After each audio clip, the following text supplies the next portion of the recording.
want you to look at this week. The left had their own youth event, and it involved pandas, and it felt really sad. Watch. My name is Jess. I go by she, her, they, them pronouns, y'all. Right now we're in 2025, and obviously we know we're on the brink of climate catastrophe. Our diversity is our strength. What the f*** is up? Let's go!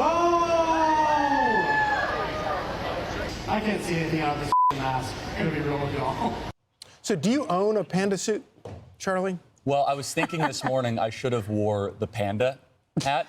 Yeah. And it would have. That actually would have been funny. I think we should have come out with kind of the, the panda suit. You know, at the next Turning Point USA event, I'm just going to come out with the panda hat. What's happening? Why is this like this? I mean, this is the college campus culture on full display. Pronouns, can't be offended. I don't really quite understand the panda hat. I want to know who that guy is. Yeah. It might have been. So, you know, hanging around your events and one of the things that you quickly realize is that young people have like these amazingly attuned antenna for authenticity. Yes. Yes. And you look at this and there's nothing authentic about it. And you go to one of your events and it's the most authentic thing there is. Well, and also, you look at all the B-roll there from the Democrat event. Where's the patriotism? Where's the American flag? Where's the Americana? What's it about? I mean, again, you got David Hogg there, you know, the American symbol of masculinity, giving some speech about how they're losing young men. It's fine, you know, more power to them. I want them to keep on doing this. By the way, if you look at the picture, there was like 300 people. I mean, one of our breakout sessions was that size just a couple weeks ago. But it goes to show Democrats are losing young people in major numbers. You bring up such a great point about patriotism. I remember touring a school recently, or not recently, but a few years ago, trying to find the right school for my kid. And I went to a public school, and they had this tiny American flag in front of the principal's office. And then they had this giant LGBTQ rainbow flag. And I thought, you know, forget the politics behind gay, straight, whatever. You can't unite people around that flag. You can unite people around the American flag, which is, I think, what you've done. It's not just young people that they're losing. The entire party seems to be having an identity crisis. Here are some poll numbers that I think you'll find interesting, Charlie. Here's the opinion of the Democrat Party now versus in 2019. 10-point. So they're underwater favorability. now. They're underwater by 15 points. Whereas, and of course, they're at a 35-year low in terms of popularity, and they've completely lost their way. They're leaderless, and as you point out, they're not even gathered around any particular issues. The only issue that they are gathered around, and this is why President Trump is in charge of the policy agenda of the Democrat Party, is just the opposite of what Trump has done.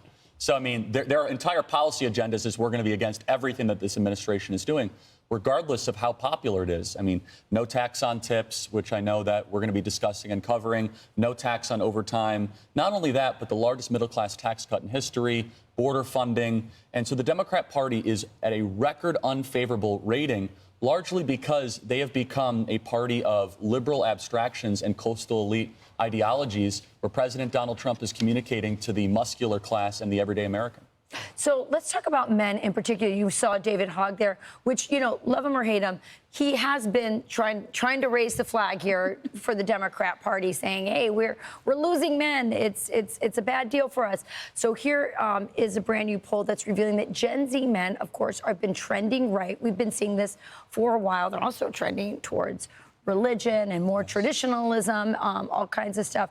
Look at what do these numbers tell you, Charlie? Well, this tells me that there's finally a pushback and a rebellion against everything that has happened culturally the last 5 years. I mean, you think of, you know, we had the lockdowns, but the other part of the kind of COVID mess was all the wokeism that was just force-fed to our nation's youth. You could see a big split amongst Generation Z, and I think this is a very important point. It's Gen Z that was during their formative years, during the lockdowns and not during the lockdowns. And Rachel, I know you can agree with this. The young men especially that were locked down, there's nothing less masculine than saying you have to sit at home all day and not be able to leave your house and you have to just stare at a screen. They started searching for other voices like Joe Rogan or Theo Vaughn or our podcast. And they said, no, I don't want to just sit around all day. I want to do something. It wasn't just the lockdown. I had a son who was in his freshman year right when the COVID hit. So, like, he missed his, the graduation was weird, right? It was outdoors, and everyone was masked outdoors. It was crazy. And then they didn't have a prom. And then he gets to school, and it's at UW-Madison, and they're like, being narked on by all these people. She wasn't wearing a mask, and he was getting reported on for, standing too close to people. And it was just so, it was just so authoritarian. It wasn't just like the feds. It was like they sort of also got, it was very communist. Like, everyone's telling on each other and reporting each other. And I actually just wrote about this for FoxNews.com. It's out actually just a couple minutes ago. It says this: Republicans must seize the Gen Z moment or risk losing an entire generation. This really is a moment where Gen Z is moving so dramatically in this direction that has not yet been made permanent yet. And I want to make sure that this is clear, is that this movement is so far a temporary one. But if we can make this permanent, the Democrat Party will be deprived of now their decades-old base. How do you make it permanent? Well, we have to deliver for them economically. I've been talking about this a lot over the last year and a half, which is President Donald Trump inherited a disordered economy for young Americans from whether it be home ownership or how expensive things are. And so right now we need to build more homes.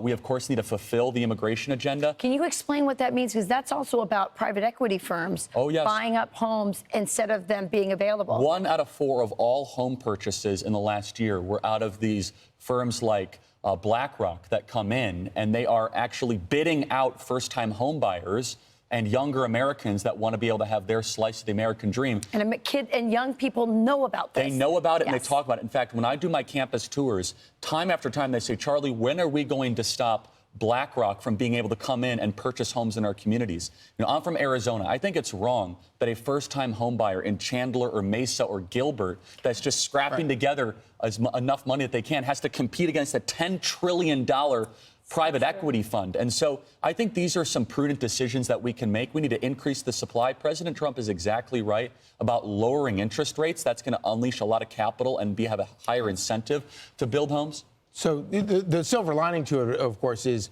that these young people do not trust the government to solve their problems. That's right. I'm Steve Ducey. I'm Brian Kilmeade. And I'm Ainsley Earhart. And click here to subscribe to the Fox News YouTube page to catch our hottest interviews and most compelling analysis.